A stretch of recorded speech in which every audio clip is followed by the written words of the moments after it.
Los secretarios de la Defensa y de la Marina, el general Ricardo Trevilla y el almirante Raimundo Morales, están el día de hoy en Washington para mantener reuniones con el Comando Norte del Departamento de Guerra de la Unión Americana y para participar en la reunión con todos los secretarios de defensa del hemisferio, a la que convocó el Departamento de Guerra con participación de altos mandos de 34 países, también incluyeron a México. Por supuesto, el encuentro se centró en la seguridad compartida en la región, las amenazas regionales, así como el impacto de la remoción, la caída del líder venezolano Nicolás Maduro y en las operaciones de Estados Unidos que se plantea Estados Unidos en América Latina. Se habló, nos dicen, de seguridad fronteriza, tráfico de armas, fentanilo, drones no tripulados, ya lo veremos que están muy presentes en la agenda de hoy, y del desmantelamiento, sobre todo del desmantelamiento de redes criminales, incluyendo la cooperación judicial entre los países, la cooperación aduanera y la lucha contra la impunidad, con énfasis en lo que plantea Estados Unidos, que son los resultados concretos que, recuerda usted, se plantearon desde un comunicado ahí de Marco Rubio del Departamento de Estado. Esto es lo que ocurrió en Washington.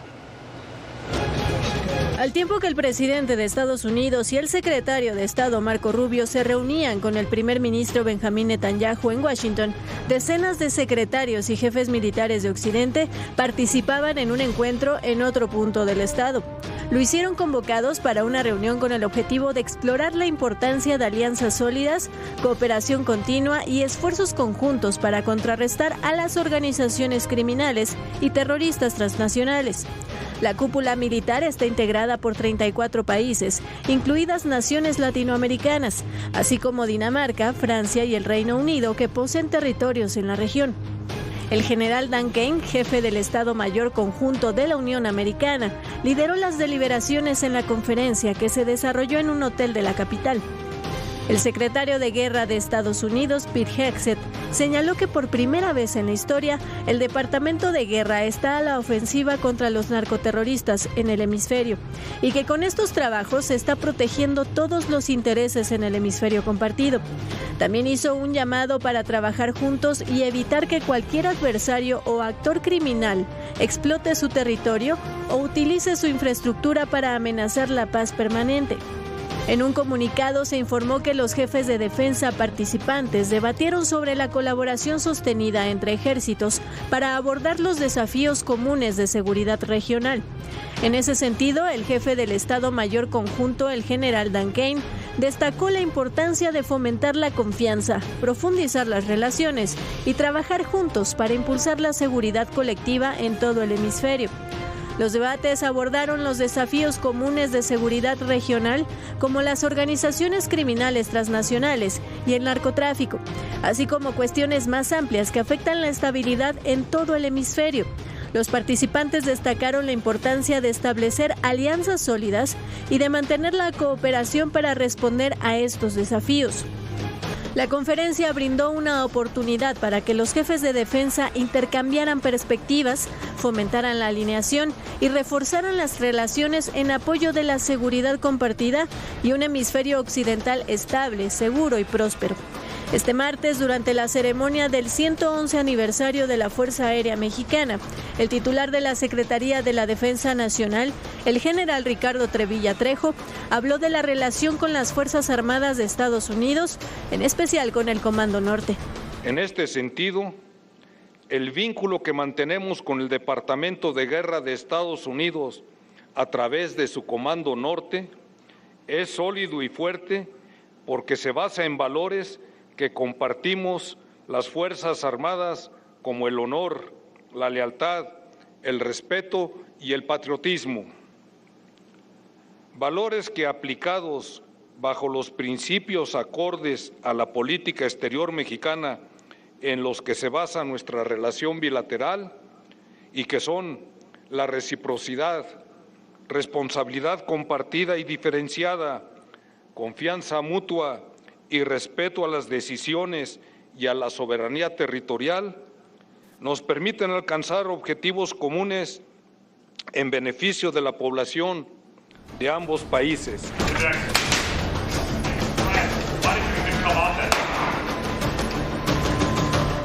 Bueno, esta reunión es importantísima por todo lo que implica, es inédita, nunca se había dado con estas características, tiene cambios estructurales, ya no, se lo habíamos adelantado aquí hace algunas semanas, ya no va a existir un comando norte, un comando sur en las fuerzas de seguridad de Estados Unidos, va a haber un comando hemisférico que va a abarcar todo el continente americano y donde México juega un papel fundamental.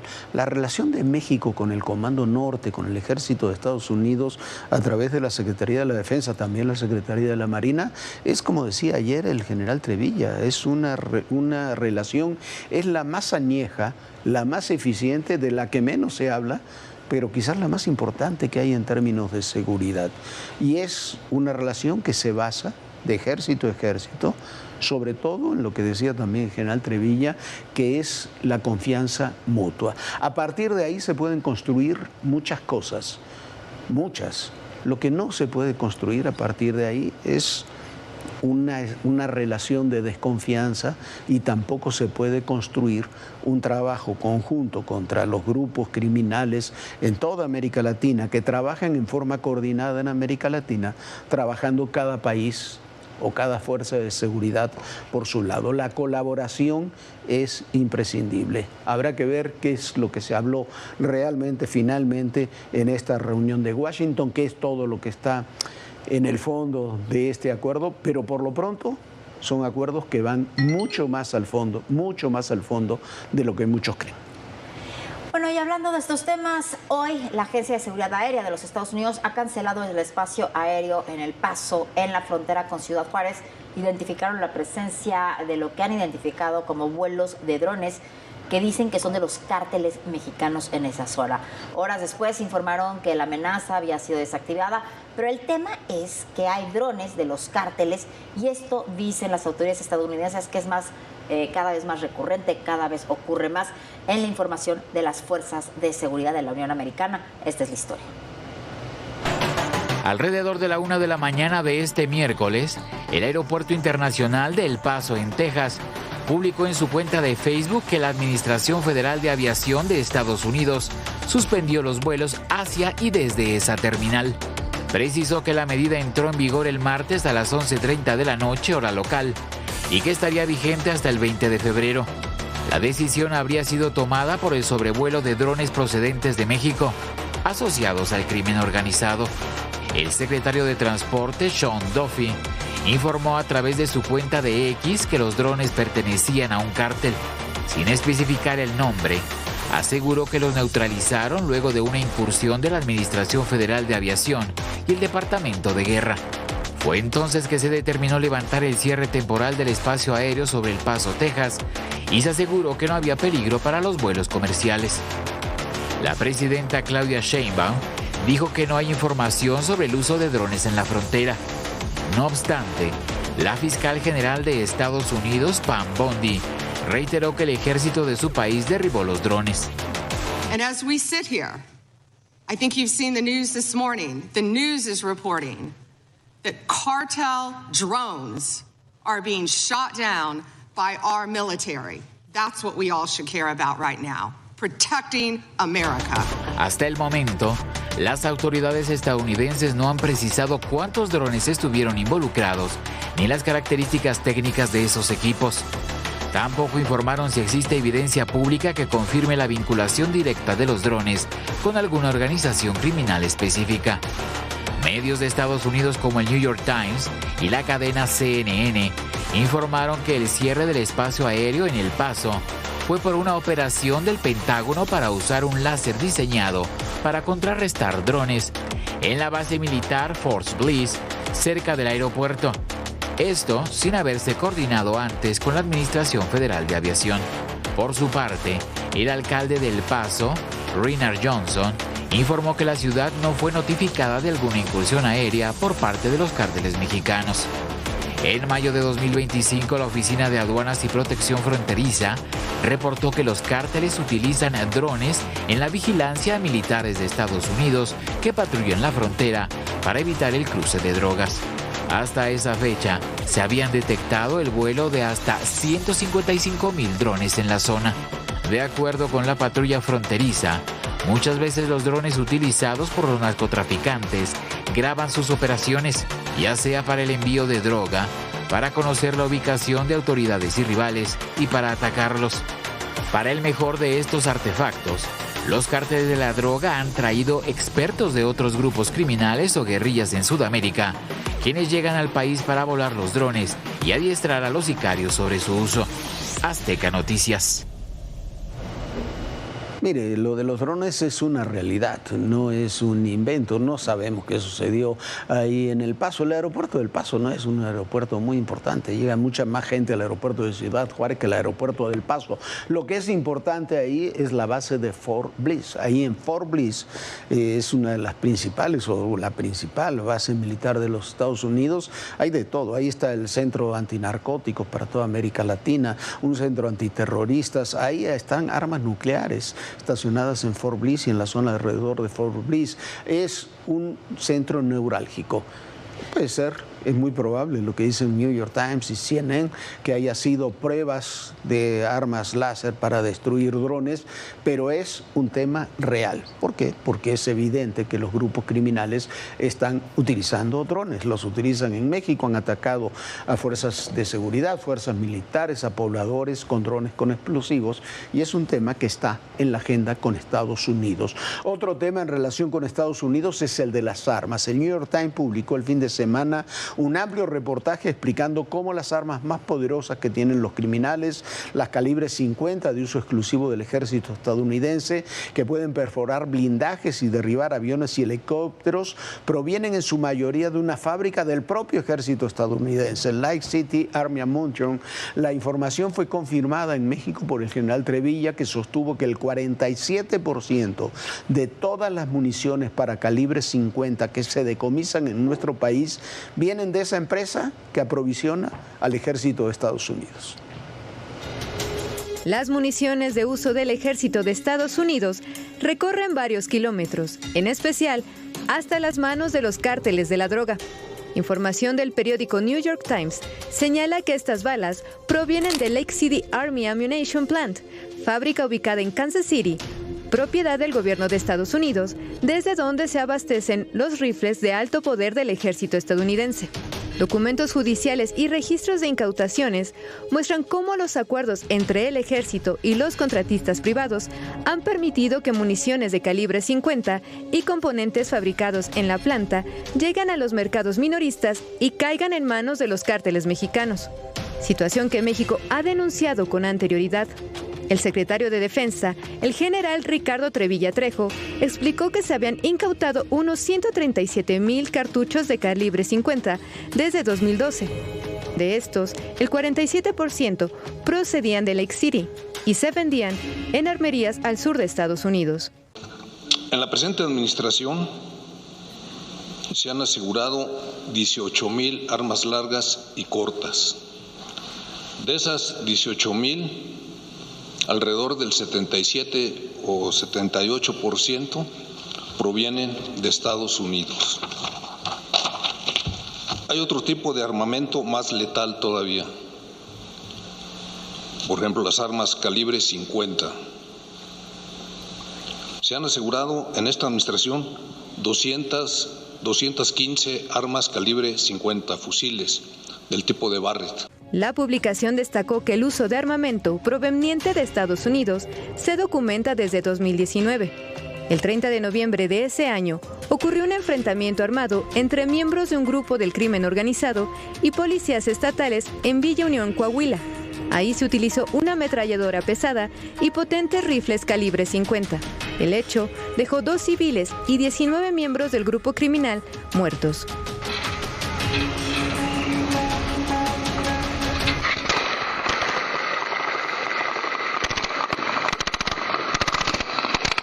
Cuando los investigadores recopilaban pruebas en el lugar de los hechos, recogieron al menos 45 casquillos de calibre 50 con las iniciales grabadas de Lake City Army Ammunition Plant.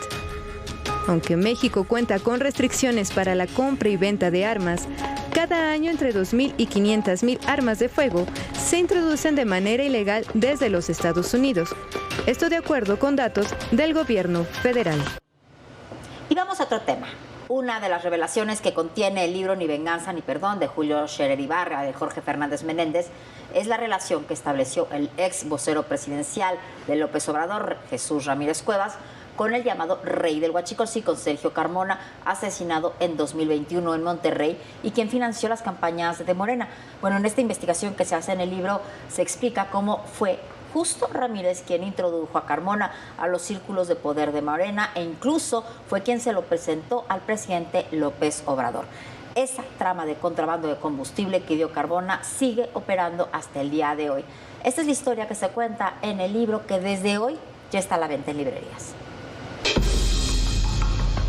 Uno de los capítulos del libro Ni venganza ni perdón, escrito por el periodista Jorge Fernández Menéndez y Julio Scherer Ibarra, y que ha causado debate tras las primeras horas de su publicación, es el de la relación de Jesús Ramírez, el entonces vocero presidencial de López Obrador, con Tamaulipas, y en particular con el empresario asesinado Sergio Carmona, apodado el Rey del Huachicol. Trabajos de inteligencia y testimonios señalan que Ramírez Cuevas mantuvo reuniones con Sergio Carmona, ligado al contrabando de combustible y al financiamiento ilícito de campañas, así como con presuntos nexos con el narcotráfico, lo que le permitió tejer una red de influencias y favores políticos. Hay que recordar que Carmona, asesinado en 2021, fue un empresario tamaulipeco que no solo construyó un imperio gracias al contrabando de combustibles, también tejió una red de influencias y favores políticos que, según documentos de inteligencia, llegaron hasta Palacio Nacional. De acuerdo con lo documentado por el libro, informes reservados del Estado mexicano ubican a Jesús Ramírez Cuevas en varios encuentros con Carmona antes de su ejecución. Fuentes consultadas confirman que Ramírez Cuevas abrió las puertas del círculo presidencial a uno de los financistas más polémicos de los últimos años. Gracias a este vínculo, Ramírez Carmona le permitió conocer a personajes como Mario Delgado y el propio presidente López Obrador. Incluso fue a través de Jesús Ramírez que se habrían facilitado reuniones estratégicas para asegurar apoyos económicos en campañas clave, entre ellas la de su amigo personal Américo Villarreal, hoy gobernador de Tamaulipas. Relación que está documentada gracias a fotos en redes sociales, actos de campaña y mensajes públicos. Carmona no solo financiaba a Morena, sino que formaba parte fundamental en el engranaje electoral del partido en el norte del país. La historia de Carmona comenzó a sobresalir en 2015 con el nombramiento de su hermano Julio en la aduana de Reynosa. Fue entonces que montó un esquema de contrabando de combustible que evadía impuestos con facturas falsas y empresas fantasma. Para 2020, controlaba hasta 1/3 del mercado ilegal de hidrocarburos en la frontera. Lo cierto es que desde 2018 comenzó a financiar campañas en estados estratégicos, Tamaulipas, Sinaloa y Sonora. El 22 de noviembre de 2021, Carmona cayó abatido de un tiro en la cabeza dentro de una barbería de lujo en San Pedro Garza García, Nuevo León. Días antes, había dicho a su círculo íntimo que estaba hablando con la DEA, a quienes habría revelado nombres de políticos mexicanos. Después de su muerte, su hermano Julio huyó a Estados Unidos y, según reportes de ese país, se ha convertido en testigo de la DEA. Pero su muerte no apagó la maquinaria. Su esposa, Perla McDonald, asumió el control. La red siguió obteniendo contratos públicos y, según diversas fuentes, influyendo en nombramientos dentro del gabinete de Américo Villarreal. Mientras las fiscalías estatales en México guardan silencio, en Estados Unidos las pesquisas avanzan. En las Cortes de Nueva York y de Texas, el nombre de Jesús Ramírez Cuevas aparece en documentos anexos a investigaciones por lavado de dinero y financiamiento electoral. Sin embargo, aún hay procesos formales en su contra, al menos no públicos. Bueno, ahí están lo que dice el libro, ahí están estas relaciones.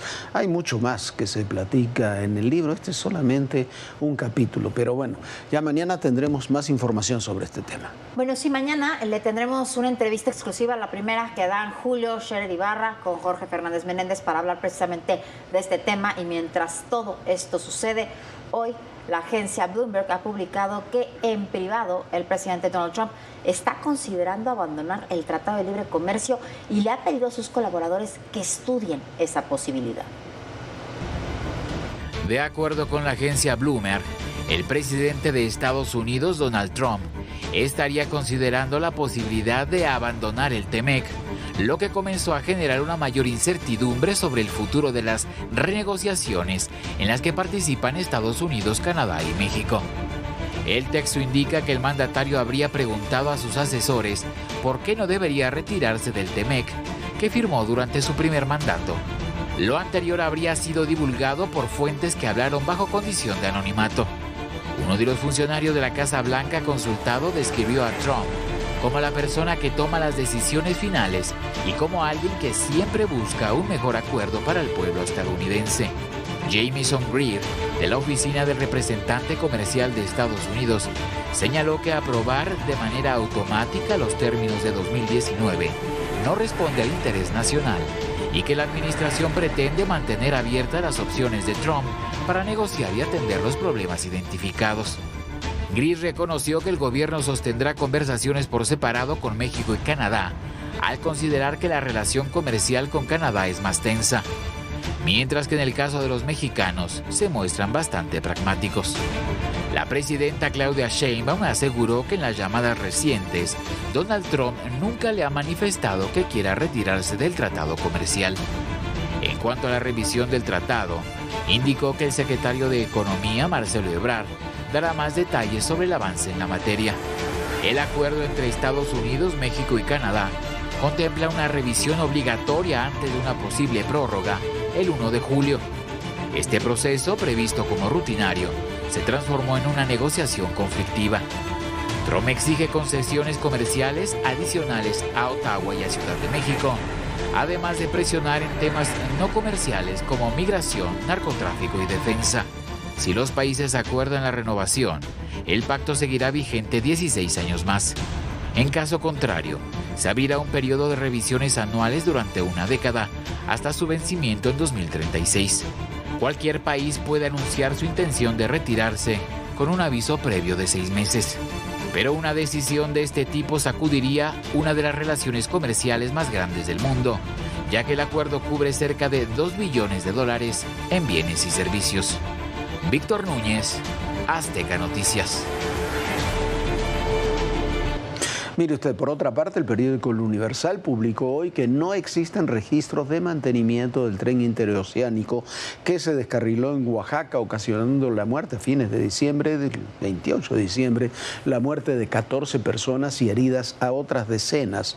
Por otra parte, se bloqueó la información sobre el equipo y los trenes, considerando que divulgarla afectaría la seguridad nacional. ¿Usted lo cree? A ver, vamos a ayudarlos a salir. Ha pasado más de un mes y aún hay más preguntas que respuestas. Es el descarrilamiento ocurrido en la línea Z del tren interoceánico, accidente que dejó 14 personas fallecidas en diciembre pasado. Pese a ello, no existen registros de mantenimiento o supervisión de esa vía. De acuerdo con información obtenida por El Universal, mediante una solicitud de transparencia, el Ferrocarril del Istmo de Tehuantepec, SADCB, empresa responsable del proyecto, dijo que no encontró documentación que acredite trabajos de mantenimiento entre diciembre de 2023, cuando fue inaugurado, a diciembre de 2025.